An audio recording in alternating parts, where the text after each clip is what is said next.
Bom, boa tarde a todos. Eu me chamo Luana. Atualmente eu trabalho na gerência de licitações, sou pregoeira. E coube a mim a última parte, explicar para vocês o que a gente sofre no pregão quando chegam os processos. Na verdade, é uma parte bem simples, que é a consequência de tudo que vocês fizeram até agora, né? Então, muito do que a gente passa é decorrência ou do ETP ou do TR que precisa de algum ajuste, e tem as partes seguintes, de avaliação, de proposta, de parecer, o vai e volta, e é isso que eu vou explicar um pouco para vocês, as consequências e os benefícios de uma boa preparação do pregão. Eu trouxe alguns dados. Esses dados, não sei se a Fran, a Andrea já passaram nos outros dias, mas achei importante passar para vocês. Esses dados são de outubro, então já cresceu esse número, já está em 900 o número de processos na central, que é esse aqui, o laranjinha ali. Ano passado, a gente teve um total de 170 pregões. Oi? Eu vou explicar, do tempo, eu vou explicar. Eu vou explicar. Ano passado a gente teve uns 170 pregões o ano inteiro, né? Esse ano a gente já está em 900 e a gente tem em outubro. Muito disso é culpa da saúde, né? A gente não está reclamando, mas o nosso volume de trabalho cresceu muito e, consequentemente, muitas coisas a gente teve que aprender também. Eu não sou da saúde e muitas das coisas que chegam eu desconheço, eu não tenho conhecimento técnico e a gente precisa trabalhar em conjunto para alinhar essas expectativas. Embaixo ali do número de processos é o tempo médio que esse processo fica na central. E que ele vai variar de acordo com o objeto. Então, de modo geral, o tempo médio é 60. Mas tem processos que levam 90 dias, tem processos que levam 40 dias, mas a média de todos os processos que a gente tem hoje é de 60 dias. A gente tem também ali os valores ali embaixo, valor total homologado e valor economizado, que é o verdinho lá. E em cima tem um outro número. Aquele de cima é quando a gente recebe aquele processo. Então, tem o valor de referência, né, daquele processo, ou o valor total daquele processo negociado, e tem o valor economizado.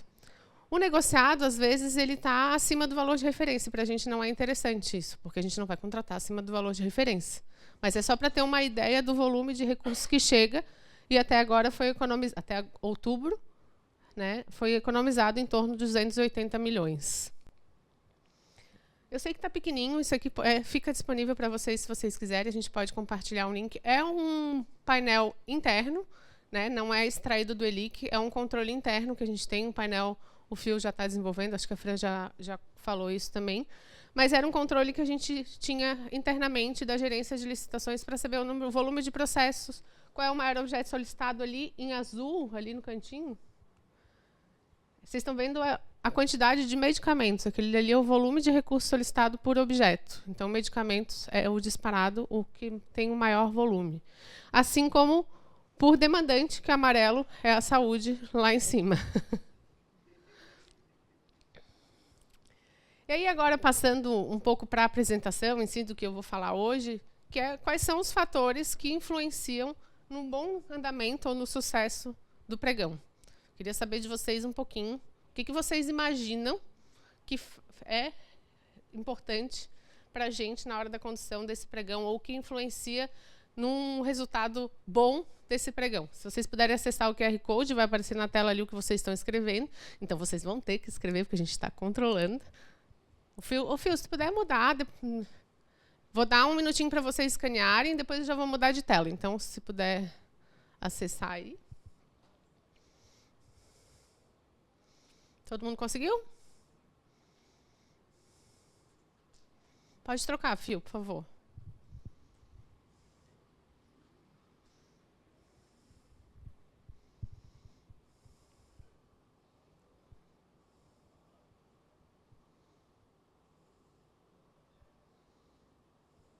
Lembre de tudo que vocês aprenderam nos 2 últimos dias, hein, gente? E não vale colar o que está na tela.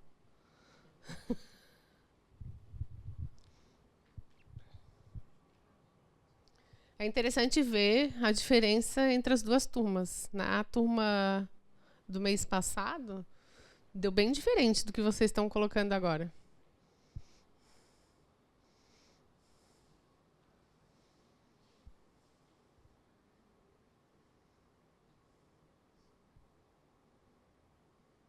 Tem algumas similaridades, né, como descritivo, documentação bem elaborada, item mal descrito, especificações, justificativa.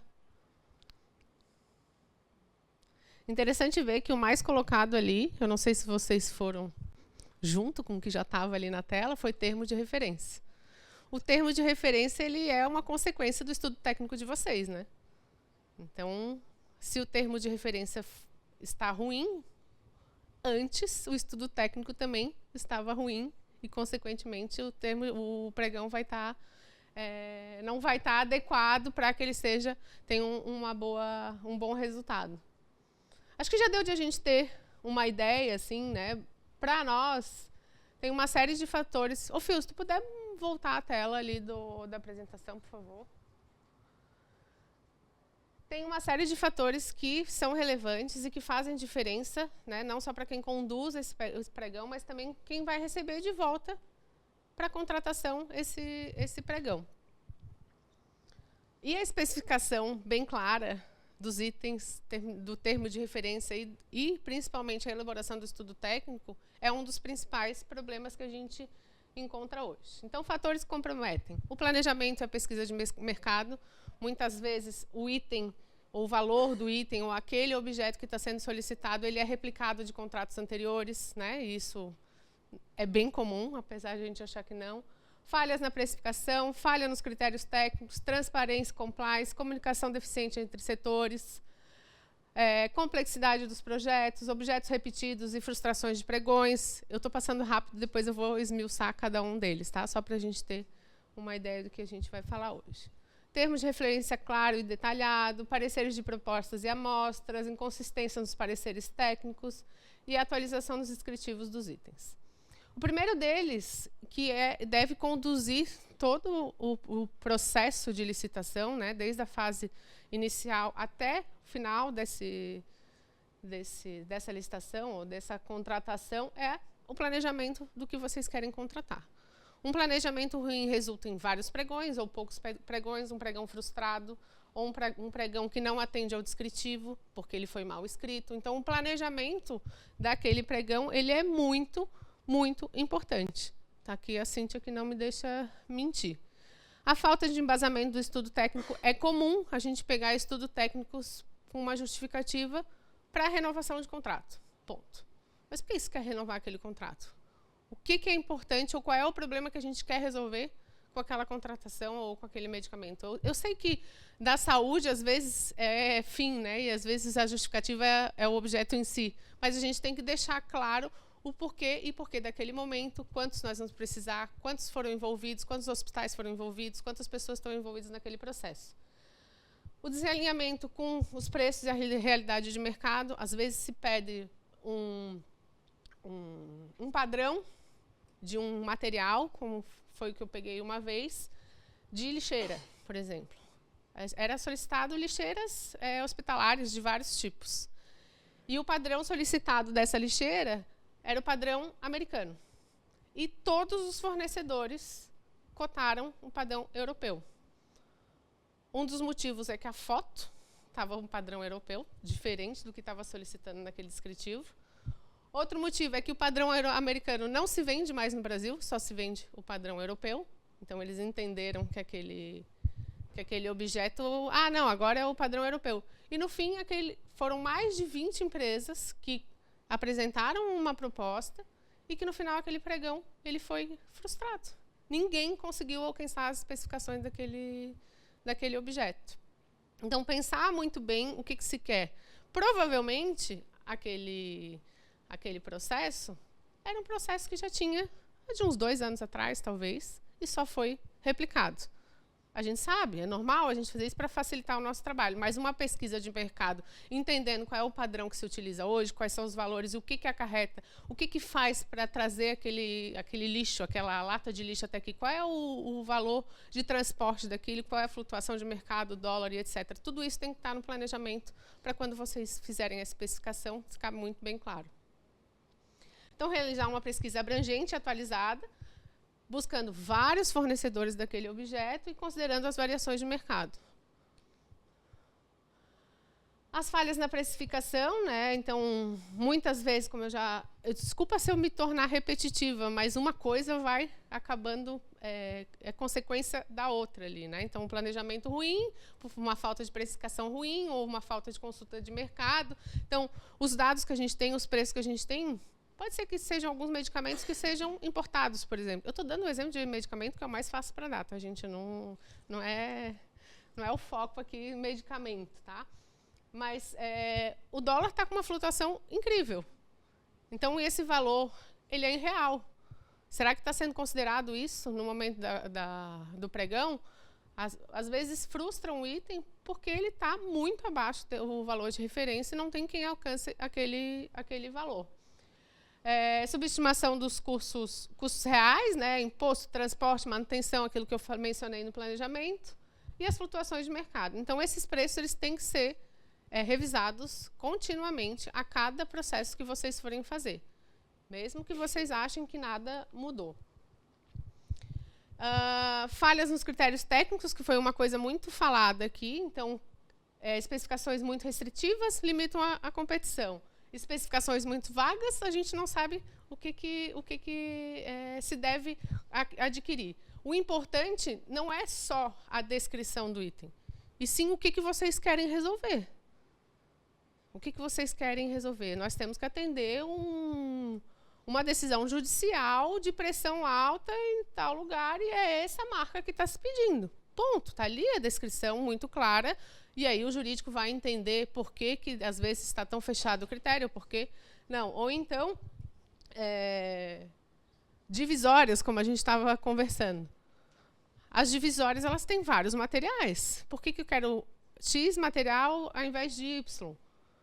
Porque o Y a gente já contratou diversas vezes, você encosta na parede, a parede cai, enfim. Tem uma série, ou então por que a gente está recontratando uma divisória que foi feita há 2 anos atrás? O que aconteceu? Qual é a justificativa disso? Então, fundamentar muito bem esses critérios técnicos com a necessidade que vocês têm para resolver. E não necessariamente só descrever o item, lixeira 10 por 10. Não, a lixeira é para descartar material hospitalar, e ela tem que ser desse formato, porque ele pode contaminar, e etc, etc.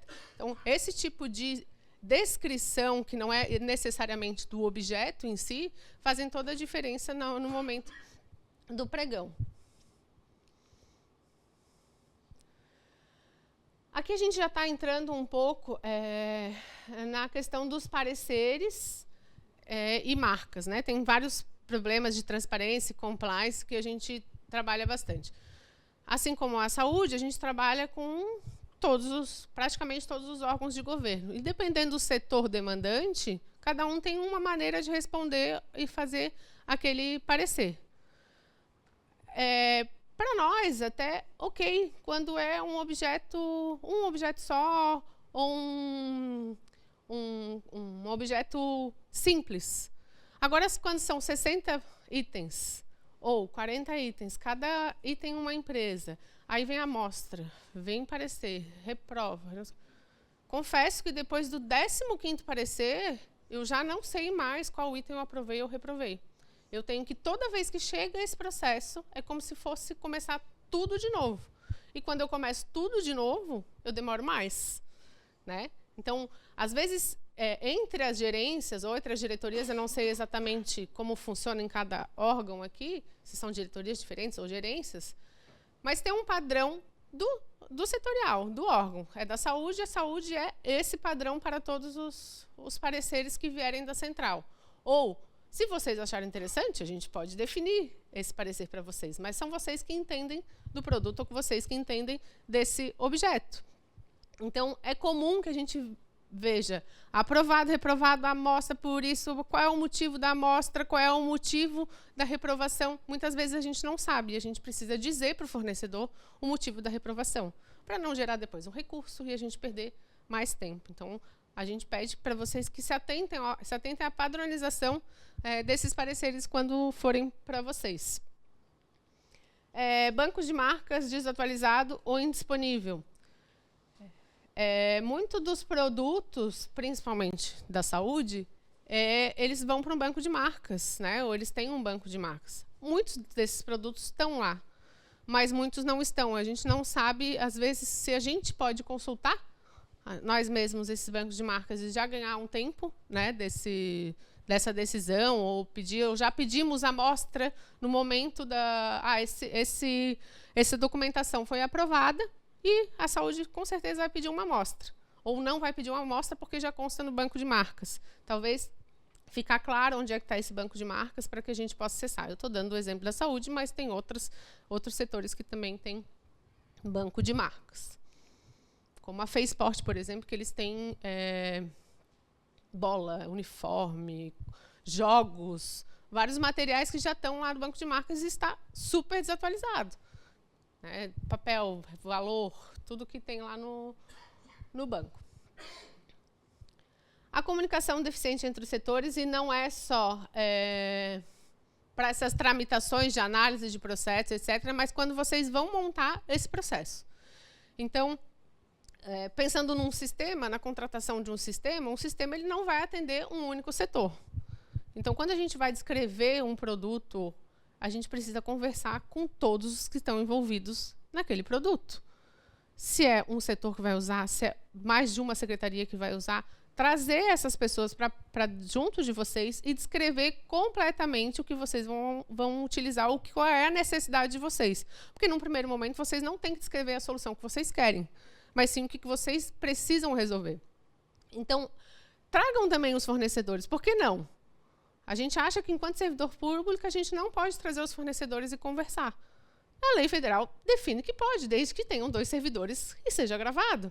Então, no TCU tem uma salinha que é continuamente gravado e a gente conversa com os fornecedores e define os critérios técnicos. Muitos de nós são administradores, formados em economia, direito, todas as profissões nós somos. Mas a maioria não é da área técnica de TI, por exemplo. Então, como é que a gente vai descrever os critérios técnicos de um sistema se a gente não sabe como fazer isso? É conversando com as empresas que sabem sobre isso. Ou se a gente vai contratar qualquer produto divisória, chamem as empresas, tragam amostras para a gente entender cada um dos produtos. Às vezes, a gente tem medo de conversar com o fornecedor se a gente não está fazendo nada errado, está tudo gravado, tem mais de uma pessoa na sala.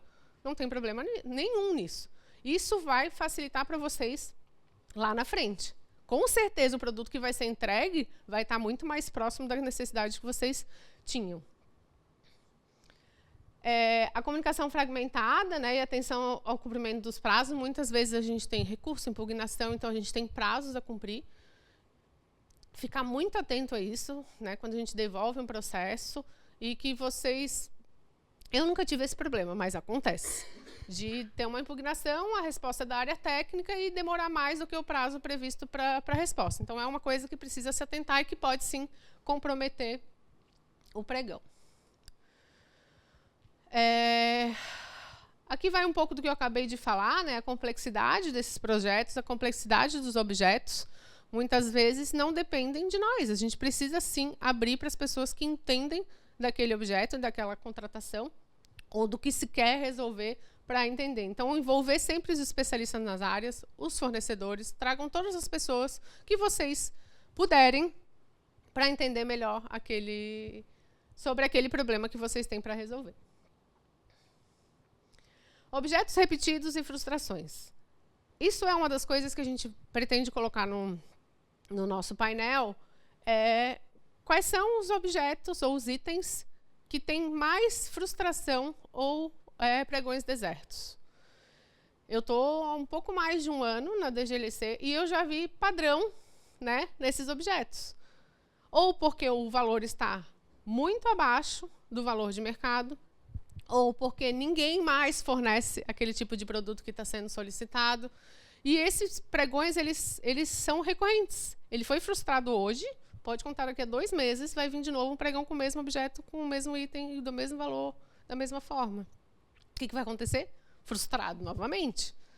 Então, isso é uma das coisas que vocês que estão na ponta, que sabem o que estão solicitando, precisam se atentar. Quais são os motivos da frustração daquele objeto? Ou daquele item, né? Por que esse pregão deu deserto de novo? Não é porque não apareceu nenhum fornecedor. Não. É algum problema no descritivo, no valor, ou no que está se pedindo aqui naquele pregão. Então, se atentem a isso, porque nunca é na etapa final. Sempre é na etapa inicial que alguma coisa está acontecendo. Adotar correntes, que é algo que vocês já falaram aqui anteriormente, né? Então, pode ser uma das soluções para esse problema, e o planejamento adequado das quantidades e a periodicidade dos itens.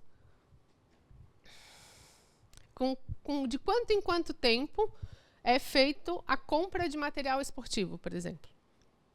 Com quanto tempo desgasta uma bola? Eu não faço ideia, tá? Eu estou só... Mas se essa bola ela leva 30 dias numa escola, ou 60 dias numa escola, isso é um dado que a gente precisa saber. Por quê? Daqui a 60 dias, essa bola ela vai estragar e a gente vai precisar de mais. Ou a gente já tem uma ata, ou a gente já tem um planejamento para já realizar essa contratação. Então, essa previsão, esse planejamento é da parte de vocês. No final, a gente só executa tudo aquilo que vocês estão solicitando. O TR claro e detalhado, né? Então, muitos dos documentos que vêm, o Thiago já comentou, não são claros, não são detalhados e acaba demorando muito mais tempo. Algo é sanado na parte da elaboração dos editais, com o jurídico, etc. Mas, ainda assim, tem muitos pedidos de esclarecimento ou impugnações por falta de detalhamento ou descrição clara nesses objetos, nesses termos.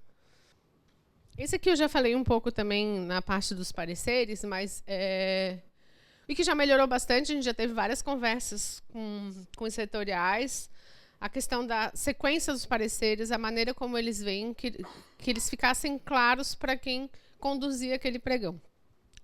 É comum, como todos vocês, os pregoeiros pegarem férias. As pessoas têm férias obrigatórias para tirar. E alguém tem que continuar conduzindo aquele pregão. E a maneira como está disposto no processo, às vezes não fica claro para quem vai herdar aquele pregão, ou para quem vai entender aquele pregão, ou para quem vai fazer a contratação daquele pregão. Então, a ordem que vocês colocam, a maneira como é colocado os pareceres, faz bastante diferença. Pensa que vocês não são alguém da área e que vocês nunca viram aquele parecer. Ficaria claro para qualquer um que pegasse aquele parecer para entender, ou como é que eu sei quais são os aprovados, quais são os reprovados, será que esse aqui já foi aprovado antes, será que esse aqui já foi pedido amostra? De maneira que eu não precise sempre retomar os pareceres anteriores para entender o último, né? Porque é comum a gente ter mais de um. Muitas das amostras, elas são rejeitadas sem motivo. Os da saúde, eles sempre vêm com... Eles vêm com essa ficha de avaliação técnica, vêm com o processo, mas tem alguns órgãos que eles não vêm. Simplesmente que a amostra não atende, a gente costuma, enquanto pregoeiro, devolver esse processo e pedir uma justificativa. Mas esse tempo, lá se foi mais 2 dias, né? Mais 3 dias para devolver. Isso já deveria vir do setorial com as justificativas do motivo da reprovação. E aí, para a gente, enfim, a melhor maneira é que esse parecer venha sempre especificado item por item. Outra coisa que confunde muito, às vezes tem um lote 1, e os itens dentro do lote. Aí tem lote 1, item 2. Lote 2, item 3. A gente pensa na confusão que isso faz, não só para a gente que está analisando isso, mas para quem é fornecedor. Teve mas esse era o preço do lote no chat, esse era o preço do lote 3. Não, esse era o preço do item 3.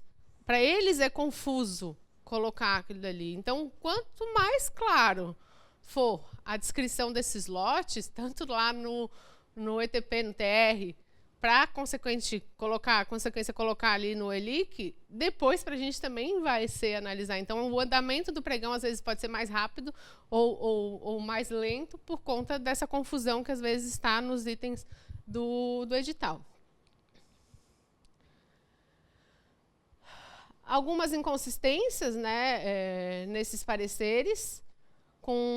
Agora já, desde que a gente teve uma conversa com a saúde, isso meio que se estabilizou e já está vindo como é que é o nome do que tu falou? A ficha técnica, que comprove, né? Antes só fazia referência a um processo que fazia referência a outro, isso complicava um pouco para a gente na hora ali de colocar essas informações, mas já tem vindo mais completinho. Outra coisa, a regra não é solicitação de amostra. Em muitos processos pede amostra. A maioria dos processos pedem amostra. Às vezes, um caderno técnico ou uma nota técnica já supre. Eu sei que às vezes não é o caso da saúde, né, que precisa ver a funcionalidade daquilo no hospital, etc. Mas muito daquelas amostras já foram solicitadas em outros processos, por um outro hospital. E que, às vezes, não está atualizado no banco de marcas. Ou aquele material já foi pedido numa regional da educação e já tem um processo relacionado àquilo e é solicitado novamente. A atualização dos descritivos dos itens, né? Muitas vezes eles são imprecisos e comprometem a clareza, como eu falei, desse do lote, dos itens, o que consta em cada um deles, não comprometem só para a gente que está conduzindo aquele pregão, comprometem para quem está participando do pregão. Uma linguagem clara, para quem está lendo aquele edital, é fundamental para o sucesso do pregão e, consequentemente, a gente só conduz isso no final. Eu sei que eu corri, né? Falei rápido. Mas era meia hora mesmo, eu acho. E aí, eu sou a última, para a alegria de vocês, e ao final desses 3 dias, vocês conseguem entender o que é essencial para o DOD, para o ETP e para o TR. Vocês são capazes de saber o que é fundamental para a descrição desses documentos. A gente vai botar uma pesquisa para vocês, não vale nota, mas é importante para a gente saber que o que vocês assimilaram, de fato, vocês executam na prática.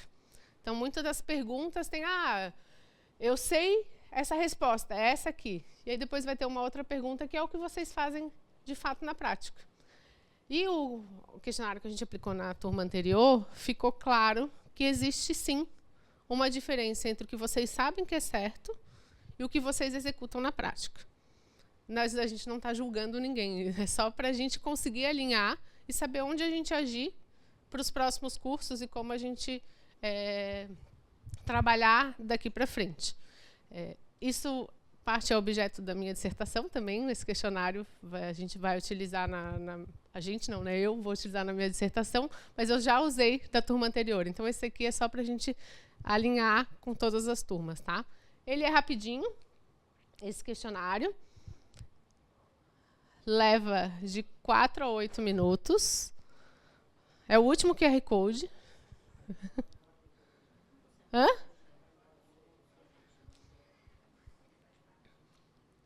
É melhor vocês, depois que escanear o QR Code, vocês utilizarem o celular de lado, que é melhor para responder o questionário. Não precisa se identificar, mas se vocês quiserem saber o resultado desse questionário, depois vocês informam o e-mail de vocês. Quem não quiser informar, tudo bem também.